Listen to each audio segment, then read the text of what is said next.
I welcome everyone to my channel. And again, stories from life. A novel that will change your life.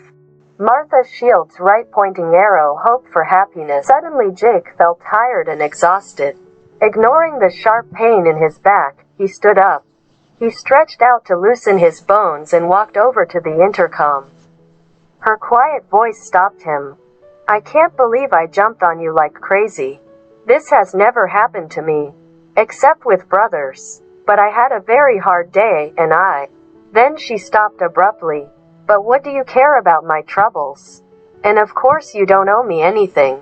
Excuse me, it's all nerves. He didn't believe his ears. Does she apologize? Women usually don't apologize. They only draw all the juice out of you, without offering anything in return. Apologies are accepted. Passing a hand over his stiff neck, he opened the panel below the buttons and dialed a number. Almost immediately, a pleasant female voice answered him. After a few brief remarks, Jake hung up with a not-so-loud curse. Transformer? Claire asked. Jake nodded. They've already called the emergency services, but it may take a few hours before they get everything sorted out. Now there are power outages throughout the city. She leaned back against the wall wearily.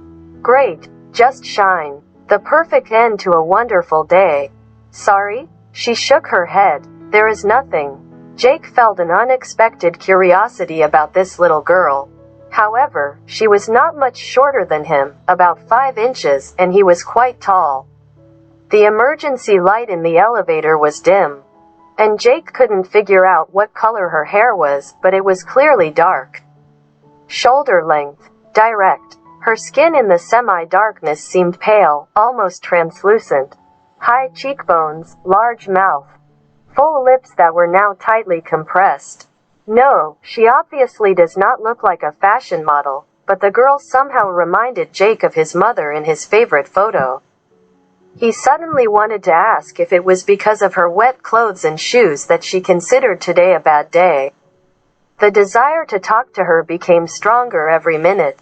The fact that they suddenly met like this, all this was like life, like hope, like something that he had not experienced for a long time. Caring for one person for another. He already forgot the last time he was worried about someone. Looking at strangers is ugly. Those words brought Jake back to reality. He had his reasons for not trusting people. He had spent too many years shielding himself from those who demanded sympathy, money, or both. What else did you expect from? What did you call me? She winced, clearly embarrassed at the reminder. Forgive and forget. I usually don't act so arrogant.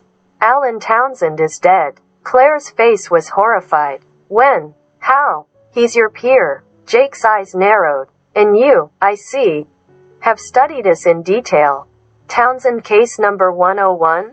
The Anderson case, no Mer 201? I just read it in a magazine. Please, Mr. Anderson, forgive me. I didn't know, believe me. I was out of town for 3 days, checking the books of a small car dealership. And I haven't seen the local papers since Monday. The shock on her pretty face convinced Jake that she was telling the truth. Against his will, he spoke again. He died in Aspen the day before yesterday. A skiing accident? Jake shook his head. Aneurysm. Her already pale face turned white as chalk. And I talked to you like that. Whereas you all this time.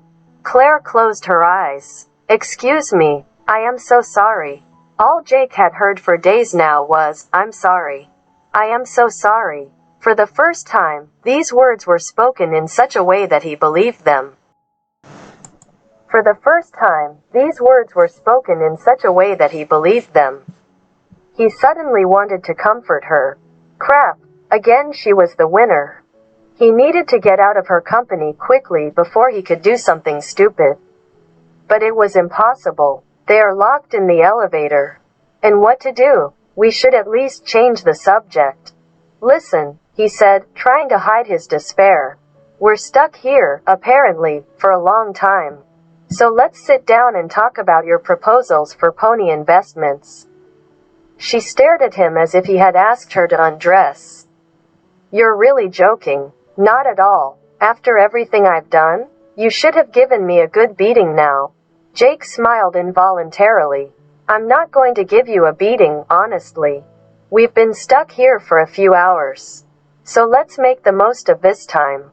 Now, after Alan's death, I have to do his job at Pony Investments. And I want to be sure that people who count money know their business, and they know it well. Claire wasn't prepared for this turn of events.